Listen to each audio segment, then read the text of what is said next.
keempat juga kan. Betul. Sudah berhasil dicetak tadi oleh RRQ di game yang ketiga. Kalau untuk pick and ban game yang keempat ini tentunya juga akan menambahkan keseruan ya. Untuk kita yang menyaksikan karena antara lebih jauh, selangkah lebih dekat menuju Piala Immortal ya. Atau masih akan bisa disamakan di seri ini. Ini adalah game yang memang cukup menentukan untuk kedua tim ini. Dan masih dengan Badak yang ternyata masuk ke dalam trio atas nih buat di ban. Wah harus ya Om ya. Yap. Udah kelihatan tadi badang dari Kibo juga akan sangat mengganggu sekali. Dan Basya, ini dia. Pick or ban ya exactly ban kalau gitu Coach Chico ya. Respect dari Coach Chef. Langsung Dan- di respect ya. Ya, dan RRQ kalau dia mau main tank jungle dia harus ban Luoyi nih. Gak boleh lepas sih. Kalau main jungle tank ada Luoyi itu cukup lumayan kesusahan. Kalau Ya. makro ya. Kalau makro. Sebenarnya masih ada Fredrin kan, salah satu hero favorit juga untuk Sutsujin. Cuman mungkin itu tadi Loyi kalau memang mau diambil dulu bisa nih sekarang. Dan Tapi di di-ban. ban juga, iya. Ya. Mending dibuang sih ya memang Om. Kayak tindakan preventif lah. Daripada nantinya sesuatu yang dirugikan malah di kubu dari RRQ itu malah menjadi-jadi ya. Karena sekarang Farsianya ada di first pick. Oke, ini akan ada peraduan antara siapa yang lebih kuat nih dengan Parsha ya. Kalau game pertama, game kedua antara Joy ya, Ya. pindah tangan. Sekarang Parsha juga ini sudah mulai pindah tangan. Oke, dan kalau buat sekarang posisinya aku mungkin akan lebih berani bilang Onyx yang sekarang berarti emang harus keluar dari Farsia-nya ini. Mereka Yap. udah nggak bisa play around Farsia. Mereka harus cari cara gimana caranya untuk bisa menghentikan Farsia tersebut. Tadi Rins menggunakan Valentina. Apakah akan menggunakan metode yang sama? Valentina langsung Oh, langsung. diamanin sama Coach Chef. Wah, Mungkin itu dominasi. juga salah satu jawaban yang dipikirkan juga sama Coach Chef. Yap. Cuman mungkin dari RRQ-nya itu kayak dia akan lebih coba fleksibel. Oke. Dan memang dari Onyxnya Valentina ya jawabannya adalah ada dua vendor airstrike nanti kan. Sama-sama bakal saling numbers. Mungkin minusnya hanya ada di mobilitas kali ya kalau buat Valentina. Ya, nggak punya wings by wings ya Iya. soalnya. Digerakannya sangat terbatas sekali dan sangat mudah untuk dikunci nantinya. Tapi anyway ada Gatot Kaca juga, hero react lagi-lagi ya. Karena mungkin untuk meminimalisir dari tank-tanknya dan itu dia Redrin. Hero yang sangat kuat di lini depan Coach Chico. Ya. Dan ini combo poke damage, jangan lupa ya dari RRQ. Mereka bawa Farsia Granger. Sang Ranger ya. Tapi aku suka kalau memang ada Cici yang mau di-secure dulu sih. Cici bisa banget kan buat pegang Fredrin. Betul. Kalau enggak glue pun Iya. bisa. Cuman mungkin Onyx ini dia harus punya hero di jungle yang bisa kontes lawan Red. Tapi Eh, setidaknya itu dia bahaya. jati diri yang udah ditemukan sama RRQ ya. RRQ Iya, dia bawa pada tank akhirnya. jungle. Tank jungle lagi. Ya, baliklah sudah Oke.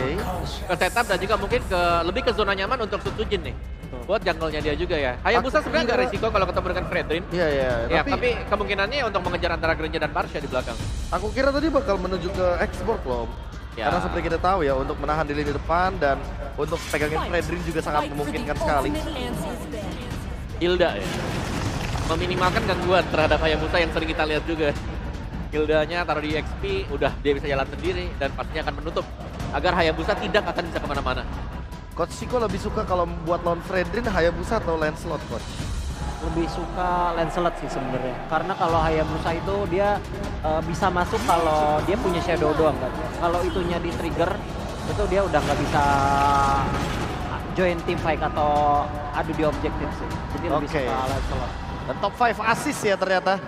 Ada dari Idok, Sans, Kiboy, JP, dan Rins. Jadi bisa dibilang dua tim Indo itu dynamic duonya bener-bener aktif banget nih Coach. Betul. Apalagi kita lihat kayak tipikal tim kayak Onyx dan RRQ yang mereka itu senternya memang ada di trio mid mereka. Jadi mereka lebih aktif. Dan kebetulan pula yang tadi kita sempat bahas kalau dua tim ini yang trio midnya itu agresif. Yep. Aku suka si Ben Masha ya. Masya juga nih, Iya. bagus banget bandnya. Ben Masha, kalau ada Masha 3 damager bakal hidup banget karena Fredrin cuma bakal jadi umpan tarik ke depan. Oh, Cici. Oh, dihabisin. Ya, tapi anyway masih ada glue om. Glue, mungkin ya. alternatifnya ya, biar nanti bisa lebih megangin Fredrinnya. Karena so far kita belum melihat hero yang benar-benar bisa pegangin Fredrinnya. Or even Teris lah jangan-jangan. Bisa juga sih kalau memang mau tarik Isla. Dan untuk cancel ultinya Parsha ya.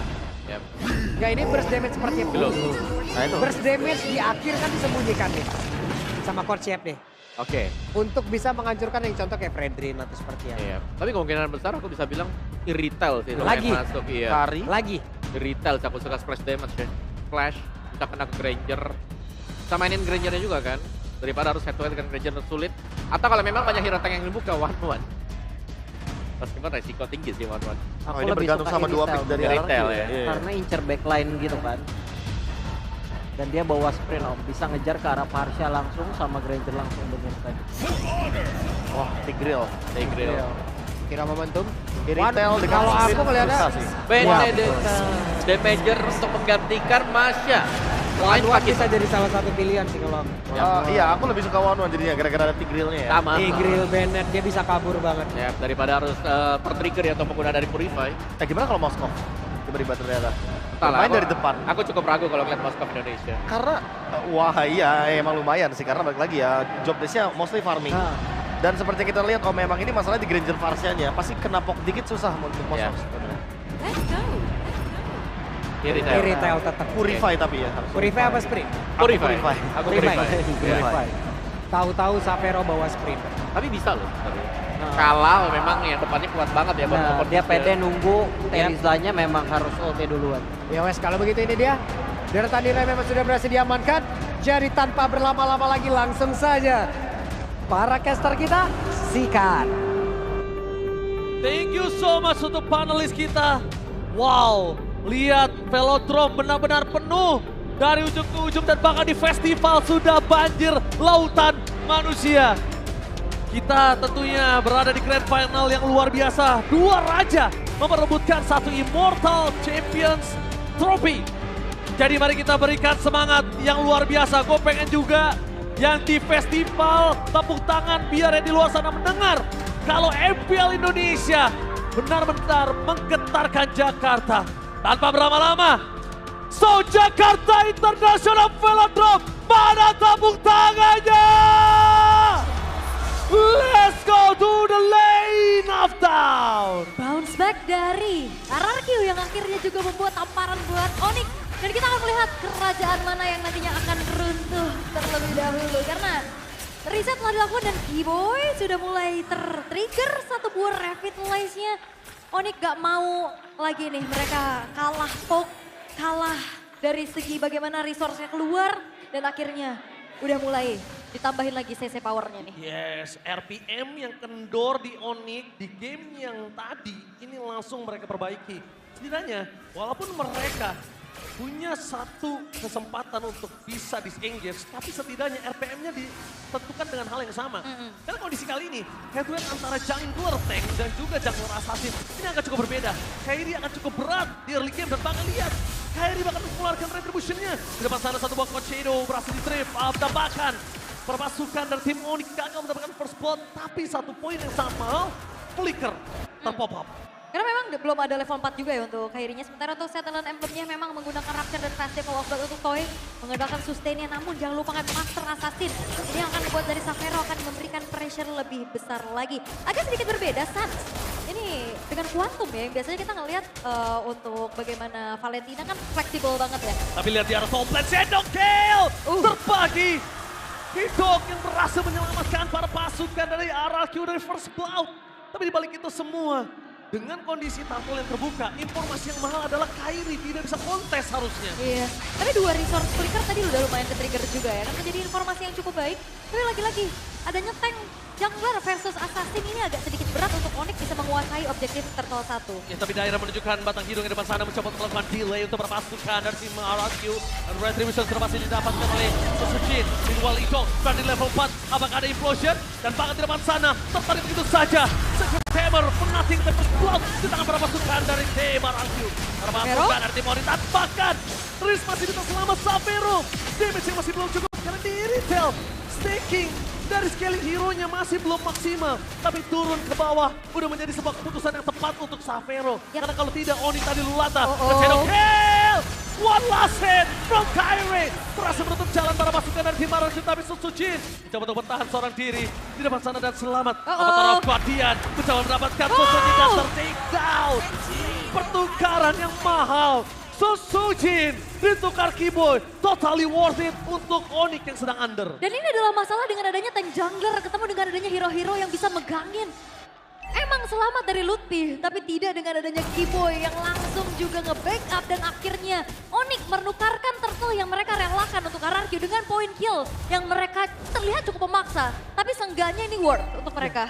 Tapi dengan RRQ yang memiliki keunggulan sangat besar untuk di objektif early bahkan sampai di perfect turtle, Onyx sadar tidak bisa untuk memperebutkan turtle. Yang dia perebutkan adalah point kill. Orangnya terlebih dahulu. Kalau untuk kita anak ranked bilangnya orangnya dulu. Orangnya dulu. Alright, tapi ya memang dari segi gold gap-nya juga nggak terpaut jauh ya. Tapi kita bisa melihat bagaimana combo ini berjalan dengan cukup baik oleh Onyx. Lihat dari win rate mereka juga. Yes. Dengan hero-hero yang mereka bawakan. Sementara sekarang gold lane rame. Implosion! Second Tamer kali ini hanya mendapatkan sosok dari Gatot Kaca bahkan membalikkan kembali keadaan. Dan RRQ tenggelam. Onyx benar-benar membalikan seluruh kesempatan yang dimiliki dari tim RRQ. Keunggulan dengan tidak adanya Implosion dengan flicker dan turtle yang kedua mau muncul. Onyx bisa kontes kali ini. Yes, dan juga satu buah flicker memang Implosion dikombo menjadi 2 orang yang terkena, tapi sayangnya nggak ada follow up damage yang cukup tadi. Dan terlalu dalam juga sepertinya dengan di dalam satu buah outer turret. Dan akhirnya ini akan menurunkan kembali bagaimana sih. Oh, tapi Sosujin hati-hati. Buying time bakal coba dilakukan. Sosujin udah bisa digendong oleh Lutfi. Tapi Dairon men-zoning out Sans di depan sana. Dengan Sans yang tidak ada Venom Restrict. Imitasi dan bahkan dibalikan kembali dan Retribution dari Sosujin. Berhasil mendapatkan, tapi nampaknya flicker dari Lutfi berhasil mendapatkan Sosujin. Following up yang belum ada membuat Sosujin masih bisa bertahan di depan sana.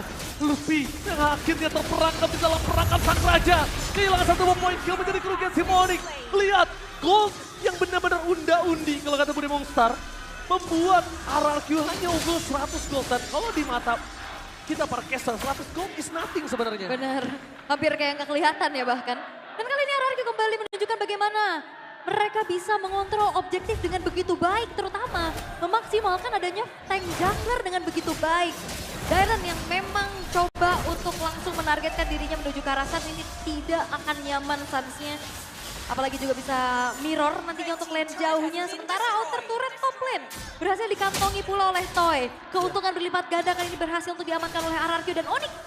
Ini lagi dalam keadaan yang cukup sulit karena Lutfi oke dia mau megang ke arah Sosujin tapi follow up damage siapa? Tapi Kairi nggak boleh tumbang. Kalau Kairi tumbang ini akan menjadi sebuah masalah. PNS yang dibuka di depan sana Kairi. Shadow Kill terbagi dan bahkan outplay hampir.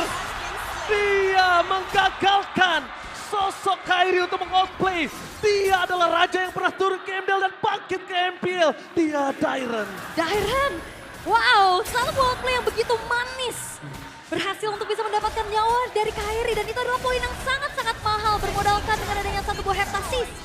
Cukup untuk bisa memberikan damage untuk Kairi di keadaan 1v1 barusan. Apalagi dia punya Dreadnought.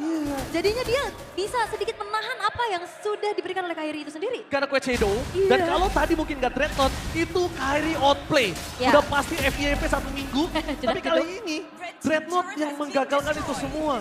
Iya, jadi Dreadnought ini sangat-sangat membantu juga untuk bagaimana nantinya Dairon ini bisa melakukan backstep kah? Untuk main front to back, mengincar lini belakang dan itu sangat-sangat worth banget untuk Dairon. Apalagi dengan conclusive blast-nya sementara. Dengan keadaan seperti ini Onyx harusnya akan merelakan kembali turtle yang ketiga. Yes, jangan sampai mereka mampang Implosion! Tidak! Berhasil memakan Lutfi sebagai badan dan Keyboy. Dia coba punya avatar of Guardian untuk defensif, apakah berhasil dan avatar of Guardian berdefensif. Betul-betul keluar. Mau tidak mau, Keyboy dengan tidak adanya Lutfi, dia menjadi badan satu-satunya dan Sans. Kali dengan Venom yang dia miliki, cuma bisa melakukan clear minion. Sans is back, tapi Sans 2 game belakangan ter-shutdown gameplaynya. Iya, bener-bener dimatiin ya. Dan lagi-lagi, aduh Venom Strike. Tavero, wah langsung heavy crossbow untuk kabur ya. Tapi ada celah juga yang coba untuk dimanfaatkan oleh Kairi. Pencurian terhadap orange buff barusan juga memanfaatkan lagi waktu dan ruang. Agar setidaknya dia bisa mendapatkan farmingan. Karena dari tadi ini invasi-invasi yang dilakukan oleh RRQ sulit banget untuk dibendung. Mau diusir. Siapa yang bisa menyumbangkan damage secara cukup untuk bisa numbangin Sosujin yang ada di lini paling depan? Ya, tapi Sosujin belum memiliki power untuk bisa ditumbangkan oleh tim Onyx. Tapi time by time dia harusnya udah sadar kalau tank jungler itu nggak bakal sekuat itu di late game. Tapi di balik semua para pasukan dan tim Onyx, Lutfi kembali menjadi target utama. Ingat ada Skypisser dan Kiboy berhasil menangkap Toy dari backline. Mencoba melakukan zoning out. Dua tim yang terjadi. Avatar of Guardian for defensif. Mau nggak mau Kiboy harus mundur. Karena damage tidak bisa dibendung. Dan Kiboy harus ter-take down. Skypisser menyala. 3 poin kill di tangan dari Souls of Toy. Menandakan Skypisser dengan nominal stack yang tinggi. Iya, dan juga tadi sebenarnya emang kena tahunnya ya untuk Toy, tapi nggak ada follow up damage yang nyampe. Tadi IMU dari Suns ini ngopinya ke arah Dead Sonata. Dan itu gak cukup untuk bisa memberikan damage secara maksimal untuk numbangin Karato yang jadi targetnya. Karena dari segi itemization juga kita udah lihat Skypiercer malah Victor. Bagaimana tidak, ini akan menuju ke arah satu buah Win of Nature. Toy-nya aman banget. Wah, Toy-nya bisa dibilang head to head dengan Kairi dia sangat kuat. Tapi saat ini kesempatan dari tim Onyx gimana caranya mereka untuk punya waktu untuk nge-delay balik lagi. Game pertama RRQ sempat melakukan delay terhadap Toy. Dan kali ini Onyx dengan under position yang mereka miliki, delay satu-satunya jawaban untuk Xavero bisa bersinar. Karena time by time balik lagi, tank jungler itu bakal fall off. Ya turun ya powernya ya. Tentu, tapi ya turret-turret dari RRQ juga masih berdiri kokoh ya. Belum ada yang hancur sama sekali juga. Onyx, mereka akan mengandalkan nantinya power dari Suns untuk mengopi ke arah satu buah feeder ice track untuk bisa menjaga teritori high ground-nya. Dan setidaknya kali ini Kairi, tapi Conceal, Idok berhasil melihat di mana Kairi berada. Mencoba untuk didapatkan, tidak mau terlalu terburu-buru dan implosion! Idok satu implosion, merubah skalanya, calculate, sabar. Tapi ternyata feeder ice track langsung menyambut bersama dengan Petrify. Iya, dan Kairi tadi nge-cancel recall-nya ya. Aku pikir dia tetap coba untuk recall aja, tapi ternyata dia mencoba untuk peruntungan. Mendapatkan setidaknya oleh-oleh kah poin kill, tapi ternyata perbedaan atribut yang terlalu jauh dan hadirnya pemain-pemain dari RRQ dengan rotasi cepat. Akhirnya Kairi pun hilang. Nice try Kairi. Dia berat banget untuk bisa melakukan split push. Karena lihat dengan Conceal Gaming dan alur sungai yang menuju ke arah bottom lane itu merubah segalanya. Dan lihat, best turret Holy Defense dari top lane sudah hilang. Di mid lane pun juga sama. Tapi target mereka ternyata di arah bottom lane. Karena dengan tidak adanya Luffy, tidak ada yang bisa digendong oleh para pasukan dari tim Onyx. Tidak ada damage tambahan. Xavero, clear minion, menuju ke arah bottom lane. Tapi lihat zoning out, dan Kiboy termakan di arah bottom lane. Kembali lagi Skypisser yang lebih dari Toy. Berubah segalanya, 7.800 gold difference. Wah, ini terlalu jauh sih, dan kali ini ada Conceal kembali dipertunjukkan oleh RRQ. Oke, Lutfi flicker, mencoba untuk mengkira siapapun di depan sana. Zoning out mulai terjadi, tapi nampaknya dengan para pasukan dari tim Onyx yang tidak bisa melakukan falling up damage. Ini tidak ada Toy yang bisa ditumbangkan, tidak mau terlalu terburu-buru dan Kairi. Satu poin kill yang sangat mahal, shutdown pun terjadi.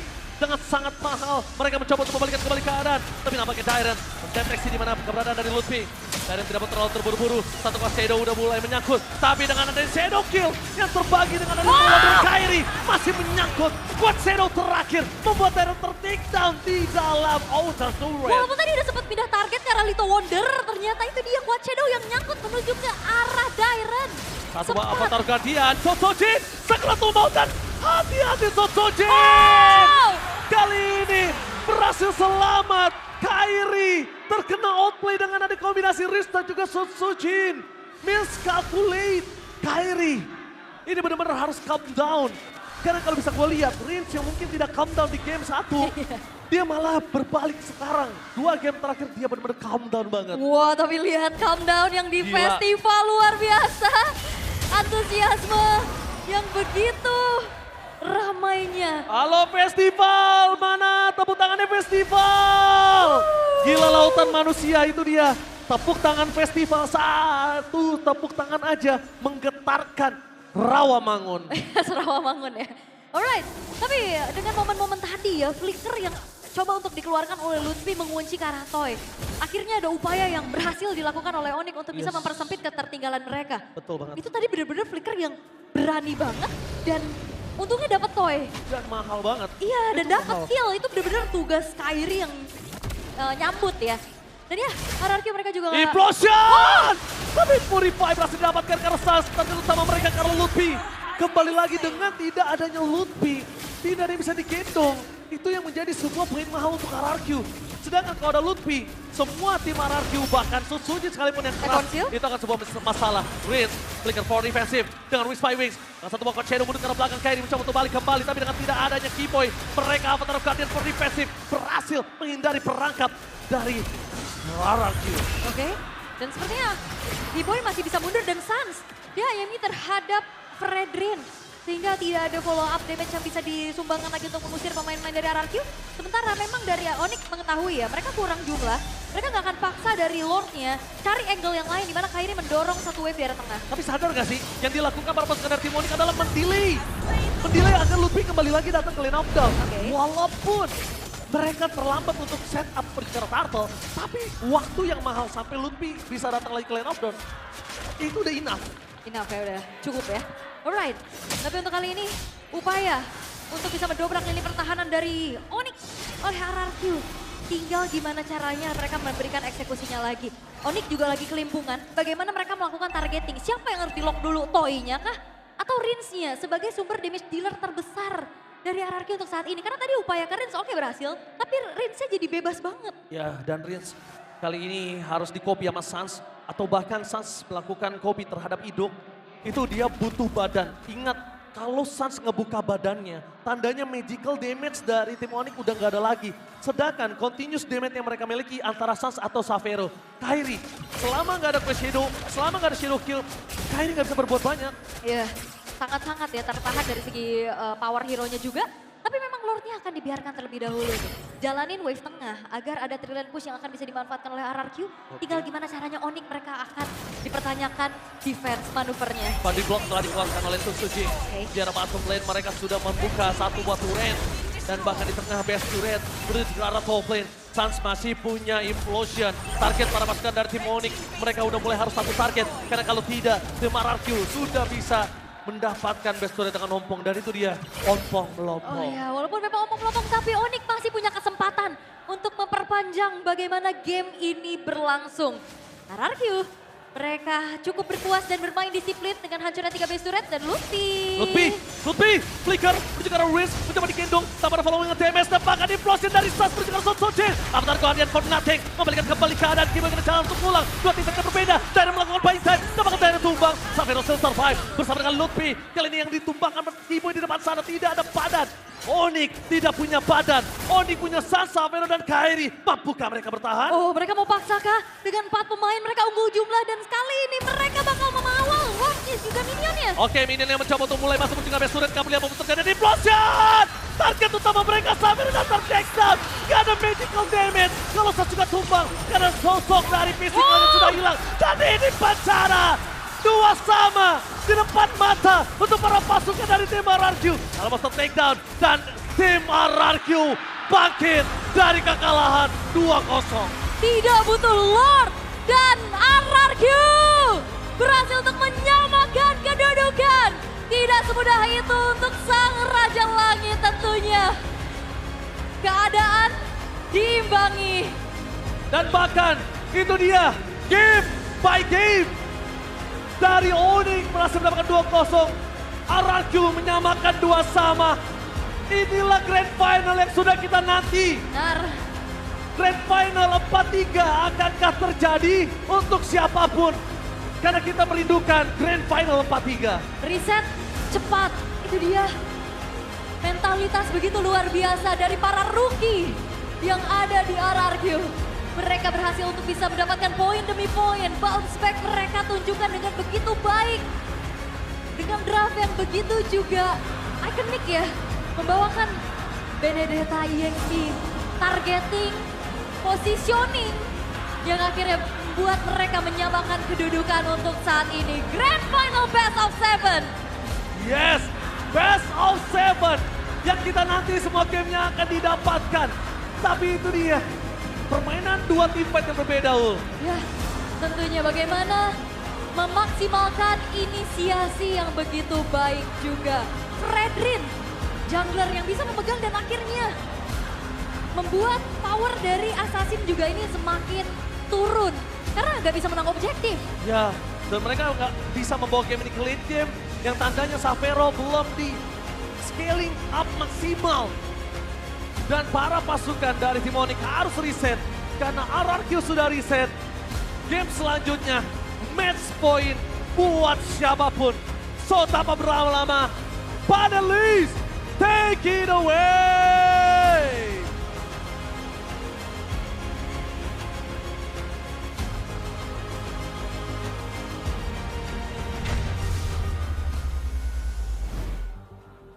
Ekspresi yang sungguh menggelegar tadi terlihat ya, Prof ya. Pakai Sama udah Wak. sampai let's go. Iya. Let's go. Luar biasa RRQ.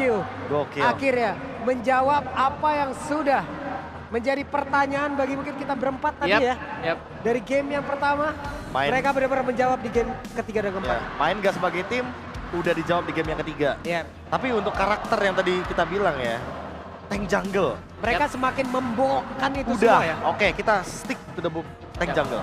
Dan memang cocok banget dengan tank jungle yang dipakai tadi. Salah satu power untuk Sutujin juga kan kita tahu. Ya. Waktu di negeri tetangga, Fredrin. Iya, Dan tadi dibawakan dengan sangat apik juga. Dikombokan dengan Idok yang juga mendapatkan hero nyamannya dia. itu dia. Tigreal. Ah, hero moment nih, lagi-lagi. Akhirnya Much better Coach Siko. Kayak Tigreal, Kalea dibandingkan dengan Baxia di Idok. Betul. Highlight ya. Karena Idok kita tahu kayak ininya dia kayak bagus ya, kayak cara dia mencari dalam melihat- momentumnya. Benar, mencari momentumnya, dia ngelihat situasi gitu, apa yang harus prioritas yang dia lakuin. Dan terbantu lagi dia di setupin kalau dia pakai tank jungle gitu. Udah ada, jadi dia nggak terlalu banyak job desk-nya lah.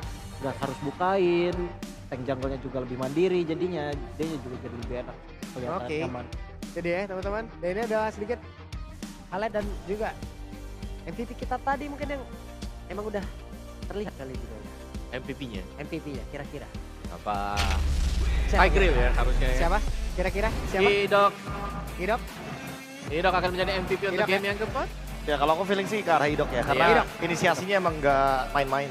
Ya, Ditambah lagi dari awal dia bawa pull yourself together, Yap. dia bakal lebih sering spam flicker. Dan conceal, jangan lupa, item aktif juga bakal kena loh efek cooldown-nya. Ya, dan gak ada keraguan untuk eksekusi dia juga tadi karena di belakangnya damage cukup banget ya. Ya. Parsha ini area effect, terus juga dari Benedetta yang bisa datang. Plus juga dari Toy yang memang jadi dan jarang tersentuh, ini yang jadi masalah tadi. Karena setiap kali ada Kibo yang ngebuka dengan AOG jadi kiting ke belakang langsung. Aku merasa kayak di sini permasalahannya juga Granger yang benar-benar lebih fat dibandingkan dengan adanya Iritel. Karena balik lagi dari early game kita udah lihat Toy mungkin lebih ambil andil ya dalam tim besarnya. Sementara kita lihat sendiri lawannya adalah tank jungle yang udah pasti early dominationnya bakal menang lawan assassin jungle. Jadi otomatis dengan matchup jungle yang kalah, gold lanernya pun ikutan kalah jadinya early gamenya. Ya, dan ini bacaan yang bagus dari Idok juga sih. Ya. Kan bisa dapetin single pick off itu pun ke Kairi ya. Dan akhirnya kita melihat memang agak sulitnya adalah dari assassin yang gagal untuk masuk. Dan di game kelima, yang aku nantikan apakah akan ada peraduan untuk dua tank jungler yang bermain. Atau fighter lah, minimal fighter. Mungkin Martis dipakai dan Kairi lagi. Nah, kalau aku boleh jujur ya, dibandingkan dengan game ketiga yang kita bilang, oke game ketiga RRQ ini bisa dibilang jadi game atau series yang tercepat gitu loh Oke. di grand final. Tapi aku nggak tahu kenapa Om, aku lebih suka ngelihat RRQ dengan decisionnya di game yang keempat. Setuju sih. Kayak mereka habis ada yang kena pick off, Toy-nya habis keculik nih sama Lutfi, tapi dia bisa reset dengan cepat dan tidak melakukan blunder seperti di final upper bracket.